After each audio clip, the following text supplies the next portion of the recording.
My name is Sarah, and 2 weeks after I buried my husband David, my sister Emma destroyed me at my nephew's birthday party. She announced to everyone that the baby was David's son. She had a forged will. She wanted half my house worth $650,000. What Emma didn't know was the secret David and I had kept for 2 years. A secret that would expose her lies and save everything we'd built together. If you've ever had family betray you when you needed them most, this story will hit you hard. Hit that like button, because what happened next is the ultimate family karma story. Because sometimes the people who try to spend your grief like a credit card forget that love that prepares is love that stays. David and I met during our senior year at UCLA. He was studying engineering while I was finishing my degree in marketing. What started as study sessions turned into late-night conversations about everything except textbooks. David had this way of listening that made you feel like the most important person in the world. When he proposed on Manhattan Beach at sunset, I knew I'd found my forever person. We bought our craftsman-style home in Pasadena for $650,000. It stretched our budget, but David had just made partner and my design agency was taking off. The house had character and a backyard with a little cedar bench we built wrong the first time and laughed about every summer after. After years of trying for children, 3 failed IVF attempts drained our savings and our spirits. "Maybe this is our sign to focus on other dreams," David said one evening. "We have each other. That's more than some people ever get." So we did. We rebuilt our dreams around just us two. Grief is a small, mean animal that digs tunnels you didn't authorize. But we packed our jealousy in a box labeled Hope and put it on a high shelf. We traveled to places we'd only seen in magazines. David threw himself into his work, eventually earning a promotion to senior project manager. My agency grew from a 1-woman operation to a team of 5. We renovated our home room by room, turning it into the sanctuary we'd always envisioned. Emma, my younger sister, 4 years younger at 25, had always been the family wildcard. She possessed an undeniable magnetism. She could walk into any room and command attention effortlessly. But there was always an edge of competition with me, like she was keeping score in a game I didn't know we were playing. When I started my agency, she suddenly became interested in marketing. When David and I bought our house, she complained endlessly about her cramped apartment until our parents helped her upgrade. My parents thought love meant catching her every time she fell. What they didn't realize was that catching someone doesn't teach them to land. 2 years ago, Emma started dating Jake, a musician with sleeve tattoos and a vintage motorcycle. Their relationship seemed chaotic from the outside, passionate highs followed by dramatic breakups, then inevitable reconciliations. Then came the pregnancy announcement at last year's Christmas dinner. Emma had never expressed interest in children, yet there she was, tears streaming down her face, talking about the miracle of life growing inside her. Jealousy scratched anyway. After all our struggles, Emma had accidentally achieved what David and I desperately wanted. But I pushed those feelings aside, determined to be the best aunt possible. Baby Oliver was born healthy at 7 pounds, 2 ounces. I was at the hospital with flowers and a hand-knitted blanket I'd spent months perfecting. Emma seemed overwhelmed by motherhood, often calling me in tears about Oliver's colic or her exhaustion. I stepped in whenever I could, sometimes taking overnight shifts so she could sleep. David was less involved with Oliver than I expected. Looking back, I thought it was because of our fertility struggles. That bonding with a baby who wasn't ours might be too painful. He was always kind when Emma brought Oliver over, but he maintained a certain distance that I never questioned at the time. That Tuesday morning started like any other. David complained of a headache but insisted on going to work, He had an important client presentation. "Just stress," he said, kissing me goodbye. "I'll call you after the meeting." The call never came. Instead, I got one from Riverside General Hospital. By the time I arrived, he was gone. The doctors said it was instantaneous. A massive collision with a drunk driver who ran a red light. David was 33 years old. The following days blurred together in a haze of arrangements and condolences. Emma was strangely absent during most of it, sending texts about Oliver being sick or not having a babysitter. When she appeared at the funeral, she stayed briefly and left before the reception like a brief, unwelcome cameo in my tragedy. 2 weeks after we buried David, Oliver's first birthday arrived. The last thing I wanted was to attend a children's party, but family obligations weighed heavily. "David would want you to go," my mother insisted during one of her daily check-ins. "He always said family comes first." Emma's rental house in Echo Park was decorated with blue and gold balloons. I arrived with a wrapped gift and dark circles that no amount of concealer could hide. The small gathering felt awkward. I recognized few faces, and conversations stopped when I approached. After 30 uncomfortable minutes, Emma emerged carrying Oliver. She looked different, confident, almost excited. She placed Oliver in his high chair and tapped her glass for attention. "Thank you all for celebrating Oliver's special day," she began, her voice carrying across the small backyard. "This past year has been full of surprises, and I have one more to share." My stomach dropped. Something in her tone felt rehearsed, like she'd practiced this moment. "Oliver isn't Jake's son," Emma announced, her eyes finding mine across the yard. "He's David's." The world seemed to tilt. I heard gasps around me, felt my father stiffen beside me, but it was all background noise to the rushing in my ears. "David and I had a brief relationship 2 years ago," Emma continued, her voice steady and rehearsed. "It was complicated, and we both knew it was wrong, but sometimes these things happen." She reached into her purse and pulled out a folded document like a magician, revealing her final trick. David knew about Oliver. Before he died, he updated his will to provide for his son. This document states that Oliver should inherit half of the house David and Sarah owned. Every eye turned to me. I could see the pity, the shock, the morbid curiosity. My parents looked stricken. And then, to everyone's surprise, including my own, I felt a smile tugging at my lips. Not a happy smile, but the kind that comes when something is so outrageously impossible that it becomes almost comical. Because Emma wanted my silence to look like surrender. It wasn't. It was me waiting for the right page to turn. "That's interesting," I said finally, my voice surprisingly calm. "May I see the will?" Emma's confident expression faltered slightly. She walked over and handed me the document. I scanned it quickly, noting obvious inconsistencies. The legal language was wrong, nothing like the documents David brought home from work. And the signature, while similar, was clearly forged. "Thank you for sharing this," I said, folding the paper carefully. "I think we should discuss this privately later. Today is Oliver's day." As I walked to my car, I could hear the murmurs behind me. Once inside, safely out of view, I finally let out the laugh that had been building, because Emma didn't know about the secret David and I had kept for over 2 years. Over 3 years ago, David began experiencing persistent pain that eventually led to a urologist. The diagnosis required surgery. During the procedure, complications meant David needed a vasectomy for his health. It was permanent. No going back.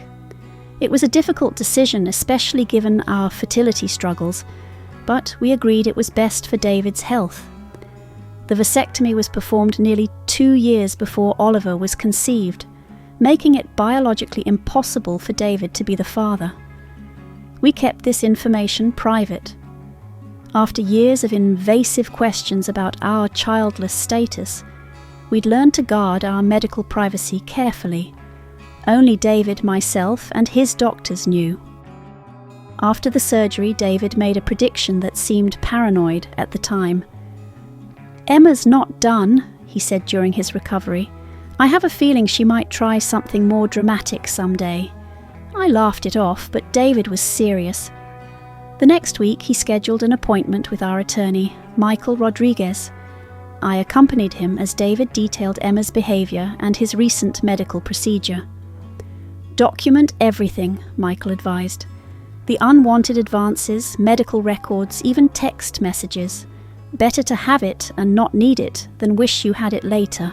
We followed his advice meticulously.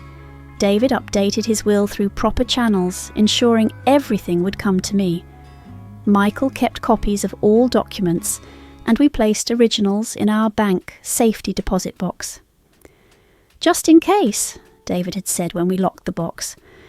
"Though I plan to be around to deal with Emma's drama for at least 50 more years.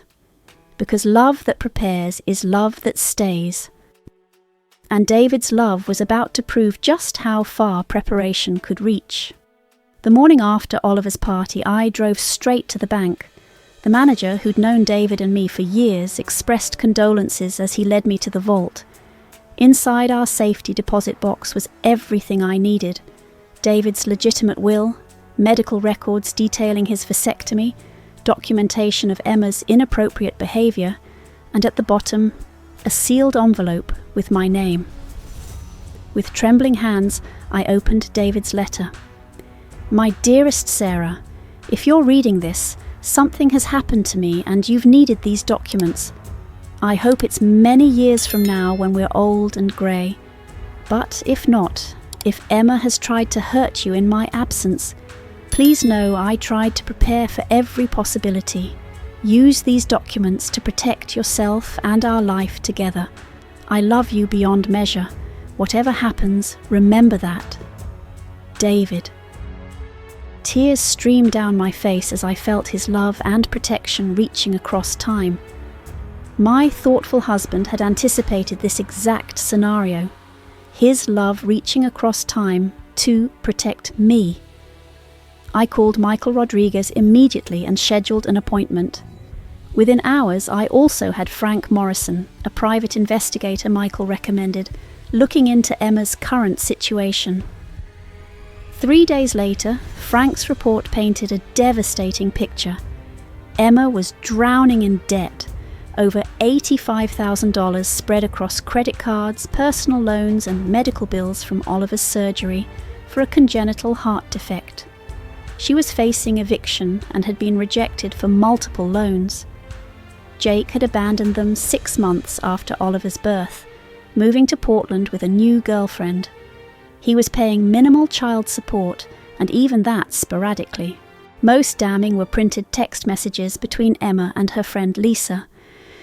"David's death is tragic, but maybe it's my chance to finally get what I deserve.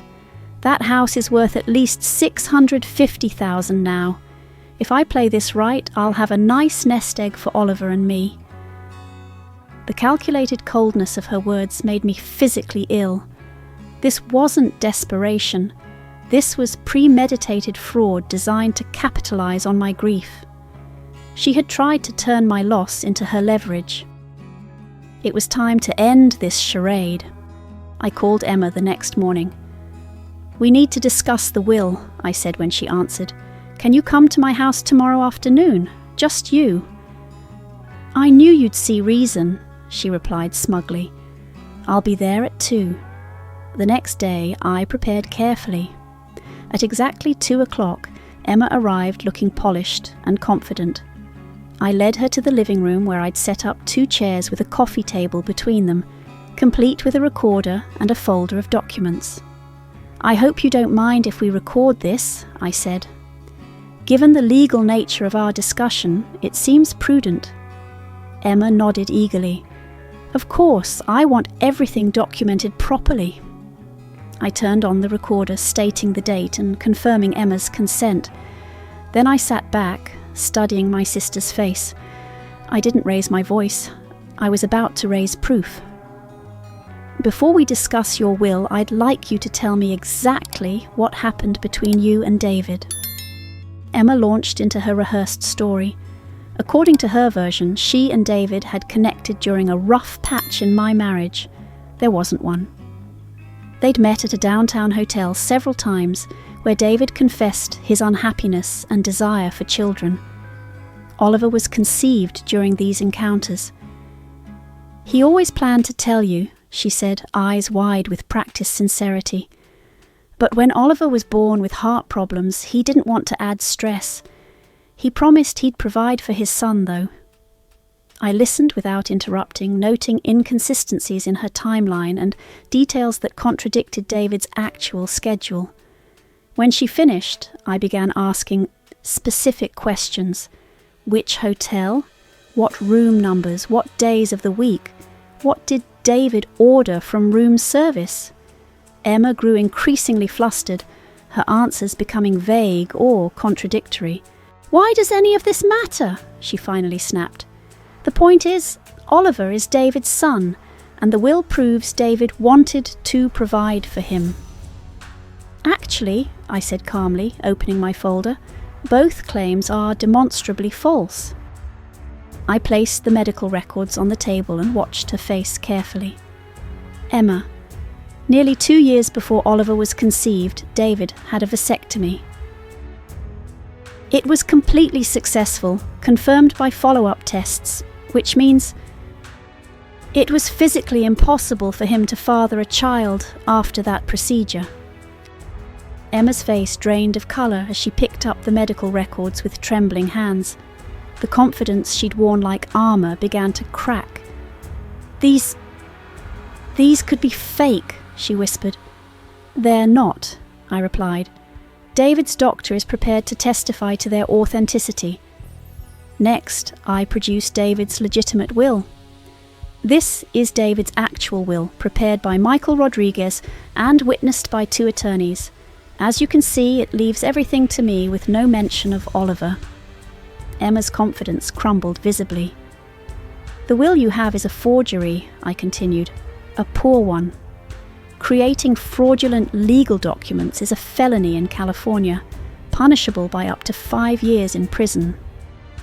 I methodically presented the remaining evidence: documentation of her inappropriate advances toward David, the text messages discussing her plan, and Frank's investigation revealing her financial desperation.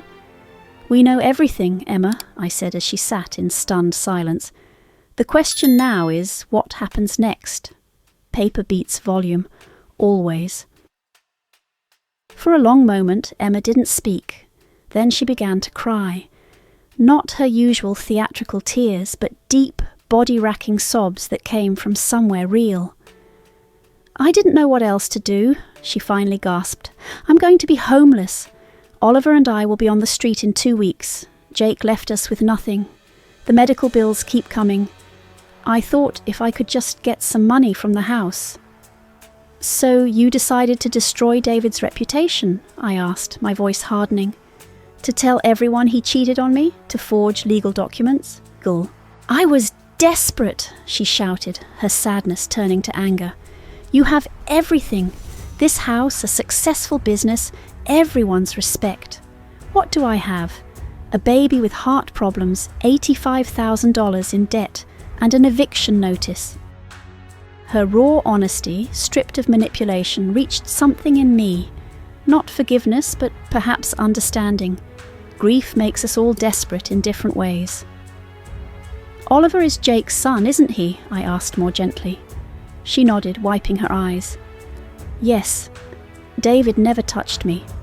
I tried with him once, years ago. He shut me down immediately. He was annoyingly loyal to you." I turned off the recorder and sat back, considering my options. I could press charges. What Emma did was illegal and cruel. But that would hurt Oliver, and despite everything, he was my nephew. Compassion is not the absence of consequences, but it can shape what those consequences look like. "Here's what's going to happen," I said finally. "You're going to tell everyone the truth. that you lied about the affair, that Oliver isn't David's son, and that you forged the will. You'll apologize publicly." "And then what?" she asked, voice small. "We'll still be evicted." "I'm not finished. In exchange for your full confession and a legal agreement never to attempt anything like this again, I'll help you and Oliver. Not by giving you half my house, but by setting up a trust fund for Oliver's medical needs and education, and helping you find stable housing." Her eyes widened. "Why would you do that after what I did?" "Not for you," I said honestly. "For Oliver. And because David would want me to help his nephew, even if that nephew's mother tried to destroy his reputation." I outlined the conditions: therapy, financial counselling, steady employment, and allowing me to be involved in Oliver's life to ensure his well-being. After a long pause, Emma agreed. "I don't deserve your help," she said quietly. "No," I agreed, "you don't, but Oliver deserves a stable home and medical care, and I deserve to have David's memory untarnished. Boundaries are not walls, they're doors that open and close on purpose." The family dinner where Emma made her confession was tense and emotional. My parents struggled to understand how their daughter could have done something so calculated and cruel, but gradually they began to see the patterns of enabling behaviour that had contributed to Emma's choices. Emma surprised everyone by genuinely embracing the conditions of our agreement. 6 months of therapy helped her recognise destructive patterns stemming from childhood. She found steady work and began rebuilding her life with appropriate support rather than bailouts. Our relationship remained formal but cordial. I saw Oliver regularly, taking him for outings and ensuring his medical needs were met. Emma and I didn't pretend to be close, but we found a way to coexist peacefully for Oliver's sake.